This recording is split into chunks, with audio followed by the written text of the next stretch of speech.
Well, joining us now is the Spectator's James Heale and Aubrey Allegretti from The Times. Good morning, both. James, I'm going to start with you. Rishi's been described as being statesmanlike in that speech. Of course, he is a statesman, so I suppose whatever he says is statesmanlike, but we know what we mean, don't we? He seems to have been kind of showing more leadership qualities, but then again, Keir Starmer pretty much echoing exactly the same thing. And in terms of his popularity, his net approval actually dropped a point yesterday, did the Prime Minister? Yeah, I think yesterday I was in the House of Commons sitting there and there was a real sense of purpose looking down on it. And I think both sides are really united on all of this. Everyone's determined to kind of stand with Israel over the attacks from Iran, but also making sure they don't go too far. And so I think when in those kind of occasions, both sides seem to be sort of singing from the same hymn sheet. And really, I think it's just about showing that the UK is united on this one particular issue. But you're right, it does come at a time of difficult domestic problems for the Prime Minister in terms of legislation this week. It's only going to get worse with the smoking ban later today. And therefore, I think the Iran crisis is probably his best chance to look a bit statesmanlike.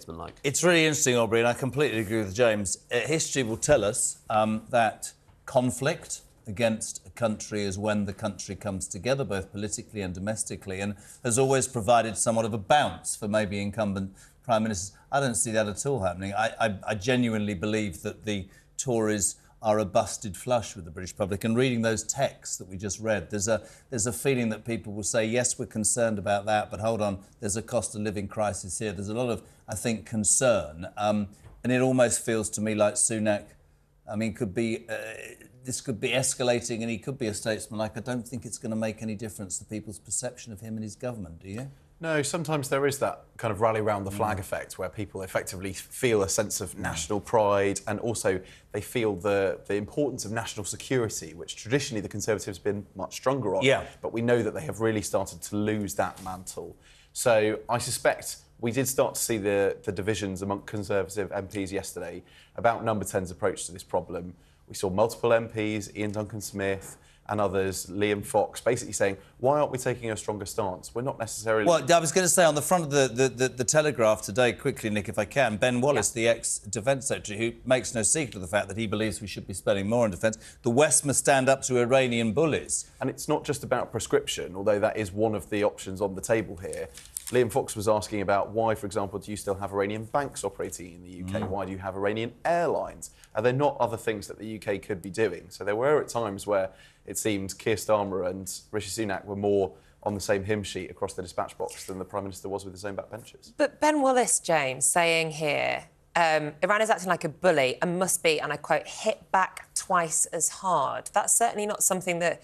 They're not the sort of words that come from a man who's looking to reach peace, a peaceful negotiation or peaceful situation in the Middle East? Well, I suppose it comes from the point of view of how do you try and de-escalate the conflict, and I suppose Ben Wallace would say, if he was here, that he would argue from a position of strength. It's always better to sort of speak softly and carry a big stick, and I think what Aubrey says there is bang on, which is that actually this is exposed not so much split between Tory and Labour as in the Tories themselves, and I think it comes back to defensive capabilities, and Ben Wallace has been out there arguing for 3% of spending on GDP on defence, and I think we saw a lot of that in the Commons yesterday with Mark Francois standing up and saying, why are we selling off our Eurofighter Typhoon jets? But to hit back twice as hard, I don't know, that's escalatory language. And we can talk here about spending more on our defence, but we currently are not at war. Why on earth is he trying to kind of stoke the flame so that we might be in a position where we have to join one?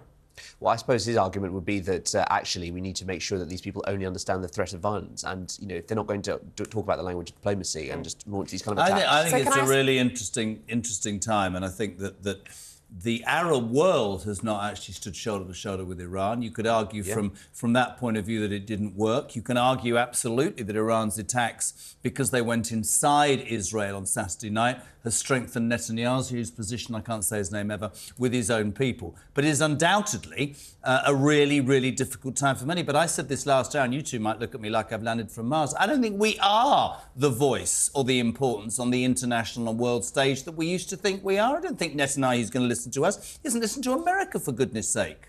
Yeah, but equally the UK is going to be a key ally of America, and Biden will want political cover whenever he's doing any of this. I think, obviously, we're clearly not as important as America in this, but I think also we have got a role to play at some element, and I'll be interested to see what comes out of the call with Netanyahu later today. Sure. Aubrey, when last week our Foreign Secretary Cameron said our support for Israel is not unconditional, what kind of conditions could you imagine would lead to the UK removing support from Israel? Never. It seems so unlikely, particularly in the aftermath of, obviously, this attack where it seems like UK defence capabilities were used to try and protect Israel from the incoming missiles fired from Iran. Sure. I think the UK's primary interest here, there is this strategy known as escalate to de-escalate, i.e. show your strength so that your enemy backs down. Yeah. The worry is that Iran is a power which some fear is intent on creating a nuclear weapon. And if anything is done that speeds up that process, this will have much bigger and longer reaching consequences than something that might just happen in the next week or two for the region. Obviously, I'm well behind the time. Did you write Liz Truss's book?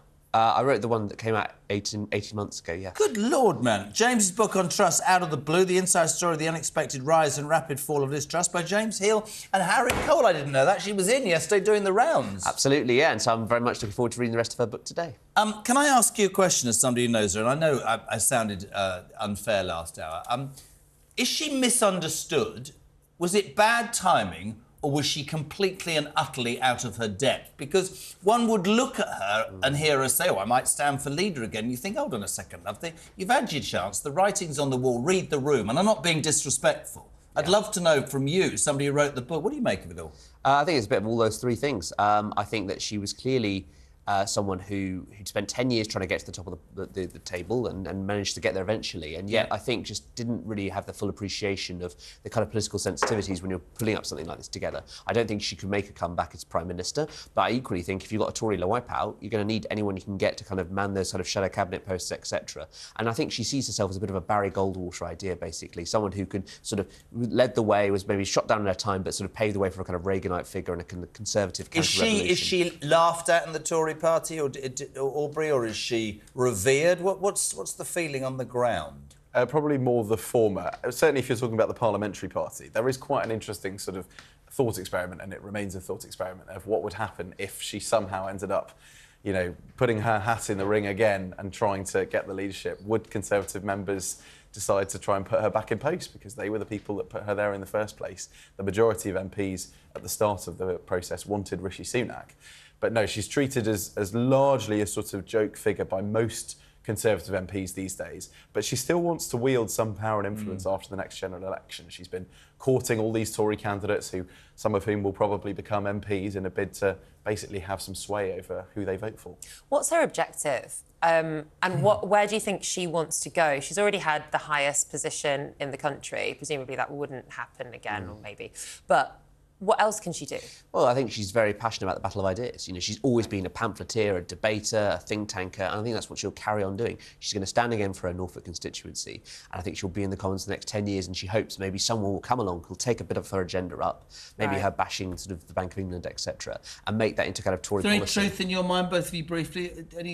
Any strength in what she says? Anything? There's some validity in her criticisms, and the UK's problem certainly didn't begin and end with Liz Truss. What did I say an hour ago? I said I think it was to Annalise Dodds. It's very easy for the Labour Party to say it's all about those 49 days. We've been offering people 100% mortgages for 20 years that they can't afford to repay. There were problems. I'm not sticking up for Liz Truss. I mean, my feeling is, I saw her yesterday and I just thought, yeah, you've had your time, love. That would be my, just to sum it up, that's how I'd see it. I think her goal basically is she realises that she can no longer be the person who takes the message and implements the policy, but she doesn't want all of her ideas and her agenda to sort of die with her prime ministerial legacy as well. So her aim is to really push those ideas through into the next generation. Well, fantastic. Thank you so much, both of you, for joining us this morning. James Heale from The Spectator and Aubrey Allegretti from The Times.